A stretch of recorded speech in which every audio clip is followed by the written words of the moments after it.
Hello everyone. आज की video में हम राजस्थान के सामान्य ज्ञान के टॉपिक राजस्थान के इतिहास की प्रसिद्ध महिलाओं के बारे में बात करेंगे।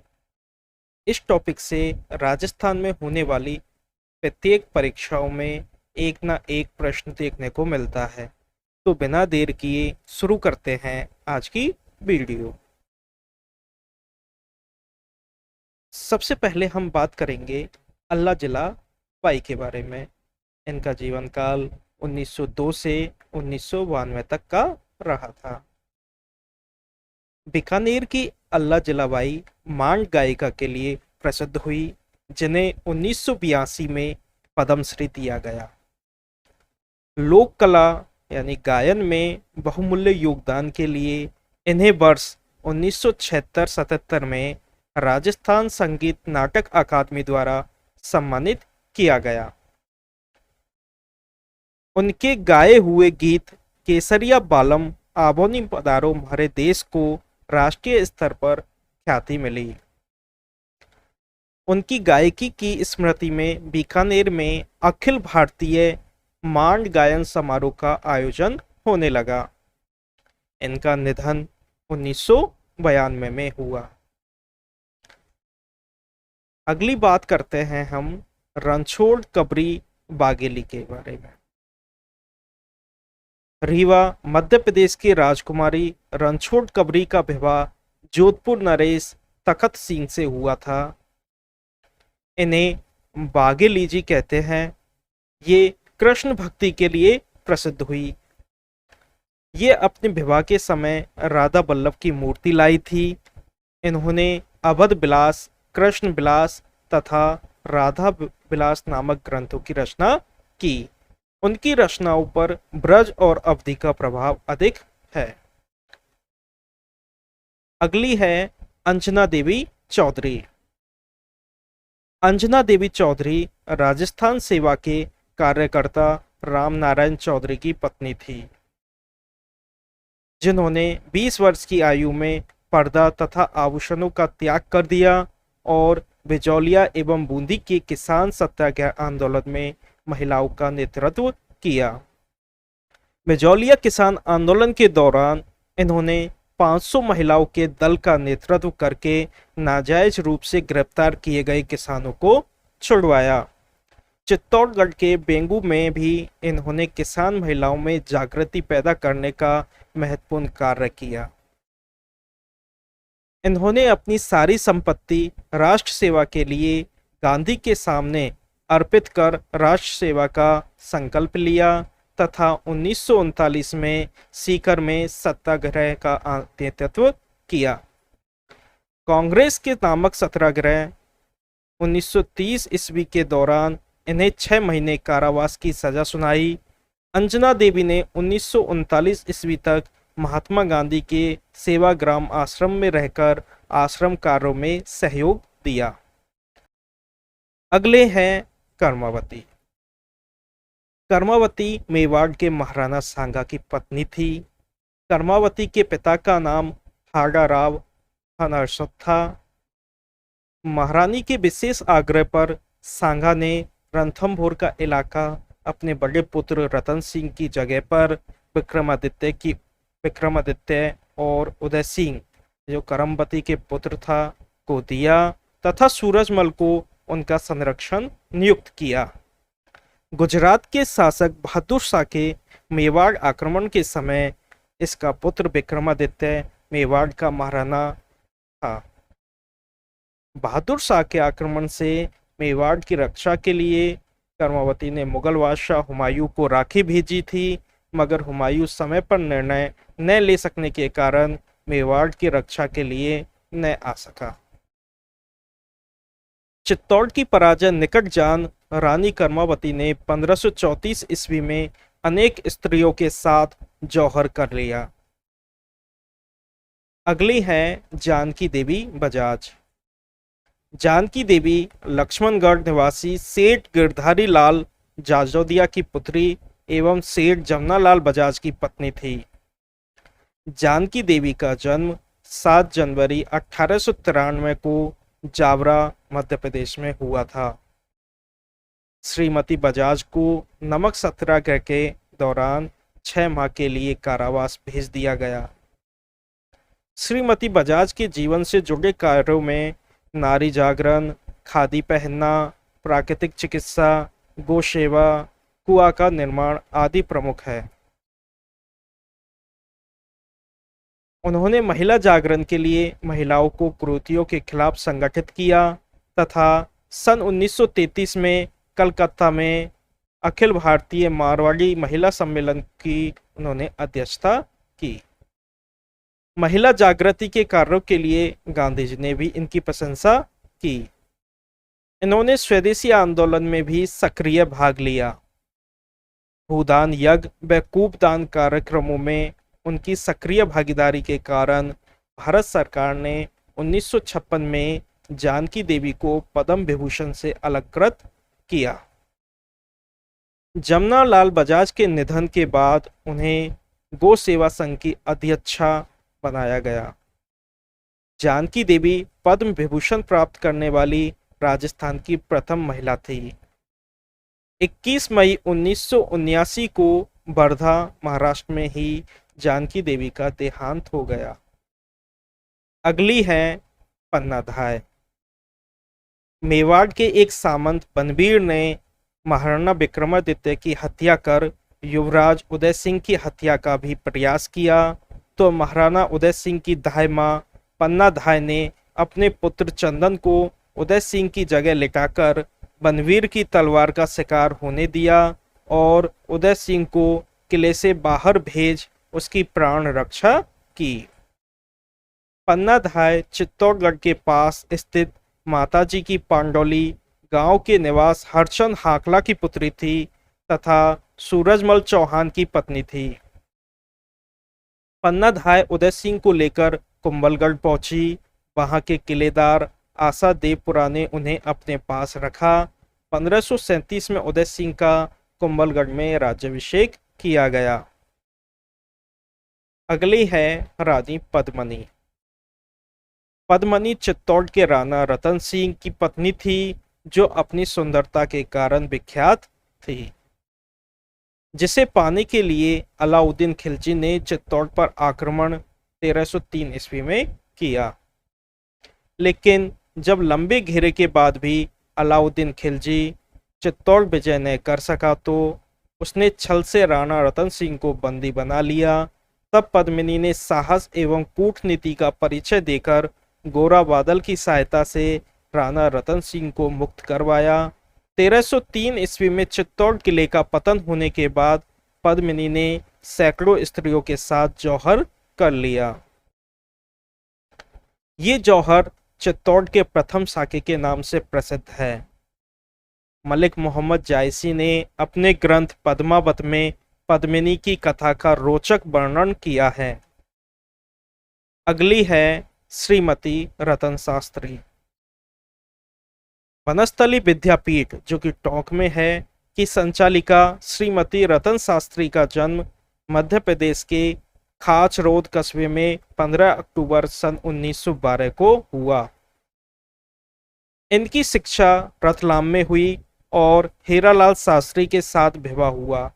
सन 1929 में हीरालाल शास्त्री ने ग्राम सेवा, ग्रामोत्थान एवं जन सेवा के उद्देश्य से वनस्थली में जीवन कुटीर की स्थापना की, तो श्रीमती रतन शास्त्री उसमें एक सक्रिय कार्यकर्ता के रूप में जुट गई और समाज सेवा क्षेत्र में अपनी पहचान बनाई।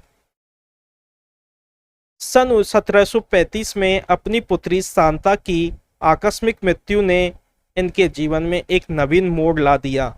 शांता के अभाव की पूर्ति के लिए अपने मित्रों एवं परिचितों की पुत्रियों को वनस्थली लाकर उनका पालन पोषण और शिक्षण की व्यवस्था करने का निश्चय किया, जिससे शिक्षा कुटीर की नींव पड़ी, जो आगे चलकर वनस्थली विद्यापीठ के नाम से प्रसिद्ध हुआ।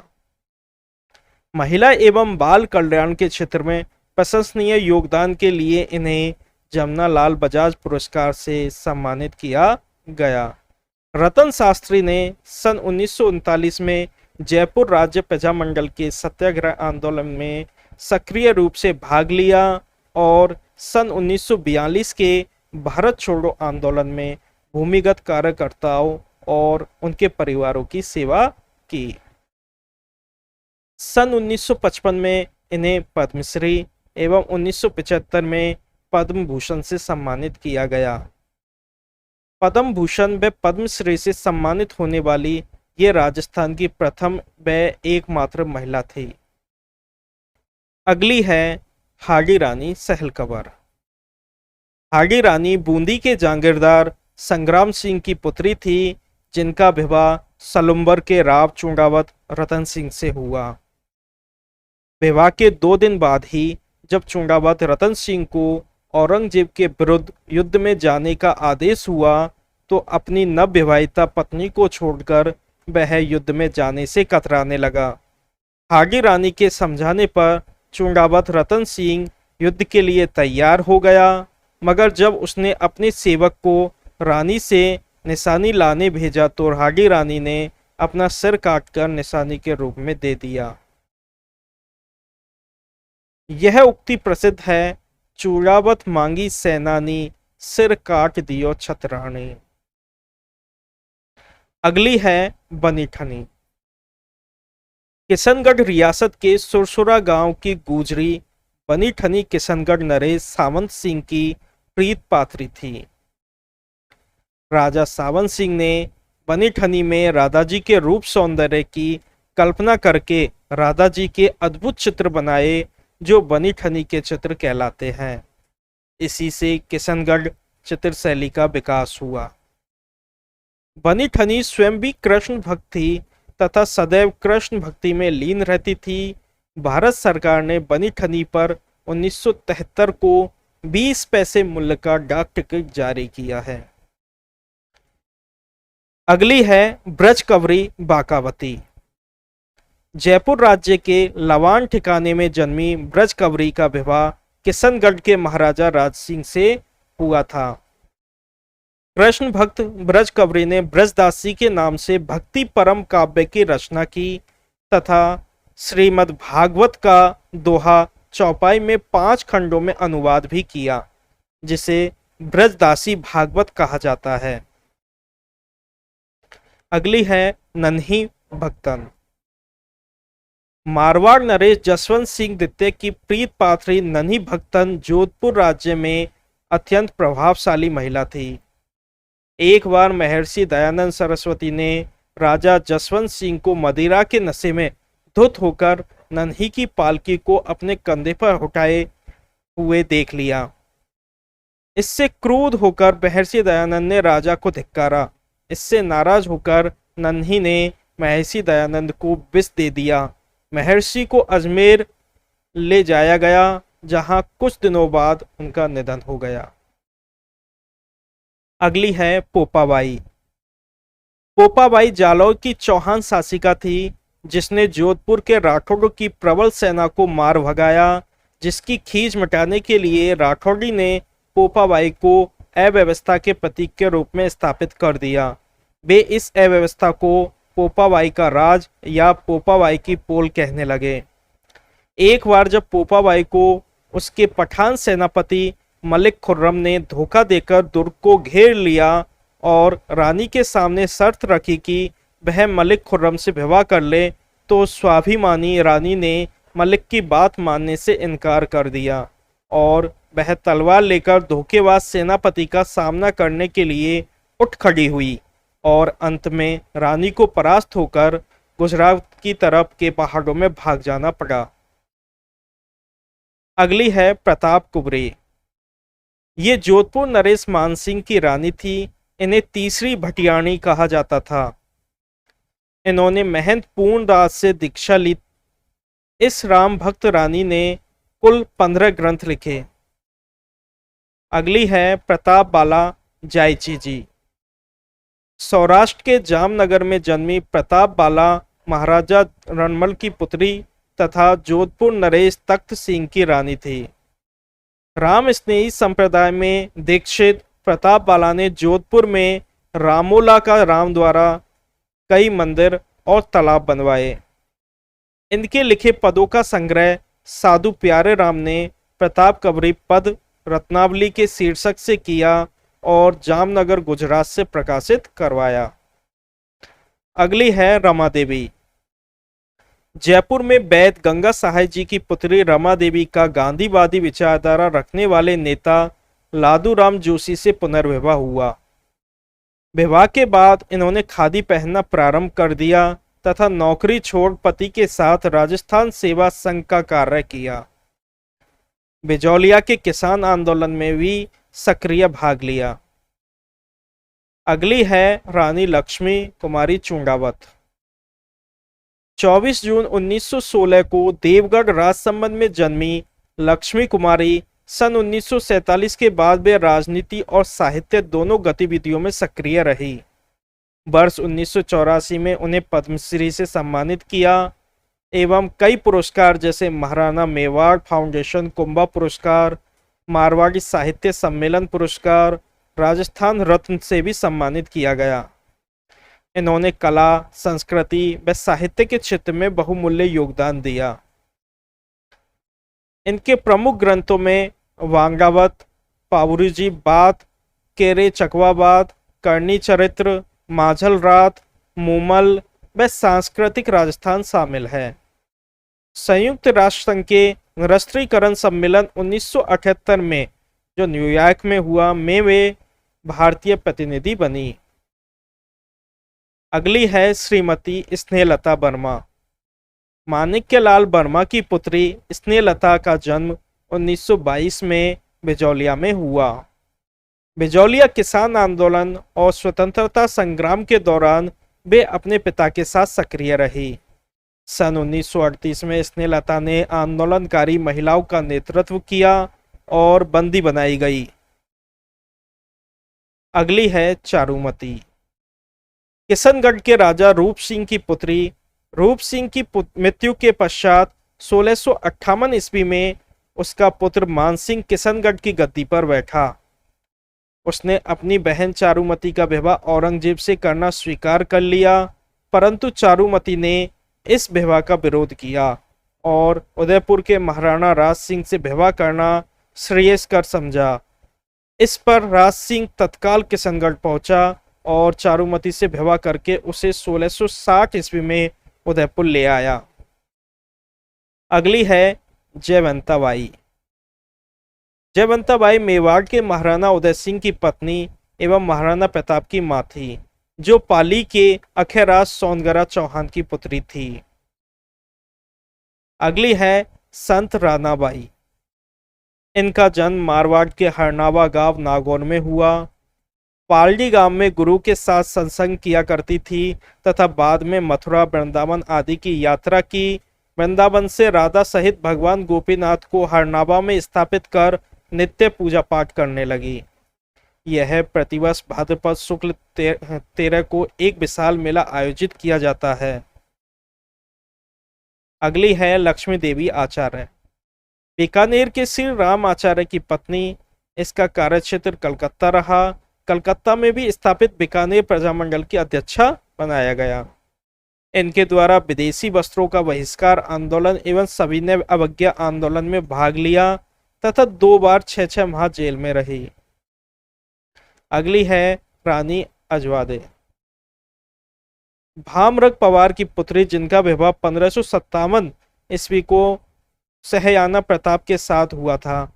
इन्होंने महाराणा को सुख दुख में बराबर साथ देकर धर्म रक्षा हेतु प्रेरित किया। अगली है किशोरी देवी। सरदार हरलाल सिंह की पत्नी किशोरी देवी ने अपने पति के साथ मिलकर शेखावारी क्षेत्र में जागीर प्रथा के विरोध में राष्ट्रीय आंदोलन में भाग लिया। सीकर जिले के कटराथल नामक स्थान पर किशोरी देवी की अध्यक्षता में एक विशाल महिला सम्मेलन 1934 में आयोजित किया गया, जिसमें क्षेत्र की लगभग 10,000 महिलाओं ने भाग लिया। अगली है गुलाब राव। जोधपुर के महाराजा विजय सिंह की पत्नी थी, जिन्हें जोधपुर की नूरजहां कहा जाता है। इसके सौंदर्य पर मुग्ध होकर महाराजा ने उसे अपने राजमहलों में महज गायिका के रूप में बुलाया था, परंतु अपने रूप और बुद्धि कौशल के बल पर अपने महाराज को मंत्र मुग्ध कर सीढ़ी दर सीढ़ी पासवान का पद प्राप्त कर लिया। गुलाब राय ने गुलाब सागर और इसके किनारे स्थित प्रासाद का निर्माण करवाया। 1976 में इन्होंने जोधपुर में महिला बाग का झालरा भी बनवाया था। अगली है कर्पूरी देवी। कर्पूरी देवी दिल्ली के शासक अनंगपाल तोमर की पुत्री है, जिसका विवाह अजमेर के शासक रामेश्वर चौहान से हुआ। इनकी कोख से चौहान वंश के अंतिम प्रतापी सम्राट पृथ्वीराज चौहान तृतीय का जन्म 1166 ईस्वी में हुआ। पृथ्वीराज चौहान के मात्र 11 वर्ष की आयु में अजमेर की गद्दी पर सिंहासन रूढ़ होने के कारण बालक पृथ्वीराज की ओर से उसकी माता कर्पूरी देवी ने बड़ी कुशलता एवं कूटनीति से शासन कार्य संभाला। अगली है रमाबाई। रमाबाई मेवाड़ के महाराणा कुंभा की पुत्री थी। रमाबाई का विवाह जूनागढ़ के यादव राजा मंडली के साथ हुआ था। रमाबाई संगीत शास्त्र की ज्ञाता थी। इन्होंने योगिनी पतन, जावर में रामकुंड और तट पर राम स्वामी का सुंदर विष्णु मंदिर बनवाया था। अगली है मांगीबाई। मांगीबाई का जन्म चित्तौड़गढ़ जिले में हुआ था। मांगीबाई का विवाह पाली जिले के पादरला गांव के बहरूदास से हुआ। मांगीबाई जन्म से ही नृत्य कला में प्रवीण थी। उन्होंने अपने जेठ गौरम दास से 13 ताली नृत्य की बारीकियां सीखी। पादरला गांव 13 ताली नृत्य की जन्मस्थली है। मांगीबाई को वर्ष 1990 में संगीत नाटक अकादमी पुरस्कार से सम्मानित किया गया। अगली है मीराबाई। मीराबाई का जन्म सन 1998 में मेड़ता के पास कुडकी ग्राम में हुआ। मीराबाई मेड़ता के राठौड़ एवं दूदाजी के पुत्र रतन सिंह की पुत्री थी। इनका विवाह मेवाड़ के महाराणा सांगा के ज्येष्ठ कुंवर भोजराज के साथ 1573 में हुआ था। राजस्थान के ब्रजभाषा के कवियों में पहला नाम भक्त शिरोमणि मीराबाई का है। इन्हें राजस्थान की राधा कहा जाता है। मीरा का धर्म प्रेम और भक्ति था। मध्यकालीन सामंत युग में मीरा ने नारी सशक्तिकरण की नींव रखते हुए प्रचलित व्यवस्था के प्रति विद्रोह का शंखनाद किया। मीराबाई ने ब्रजभाषा और राजस्थानी दोनों में कविता की है। इनकी कविता में भक्ति और श्रृंगार का सुंदर संयोग हुआ है। जनश्रुति के अनुसार संत रैदास मीराबाई के गुरु माने जाते हैं। मीराबाई का मंदिर व संत रैदास की छतरी चित्तौड़गढ़ किले पर स्थित है। मीराबाई का देहांत द्वारकापुरी में 1546 ईस्वी में हुआ। Thanks for watching. Please like, share and subscribe our YouTube channel. Press the bell icon for more videos.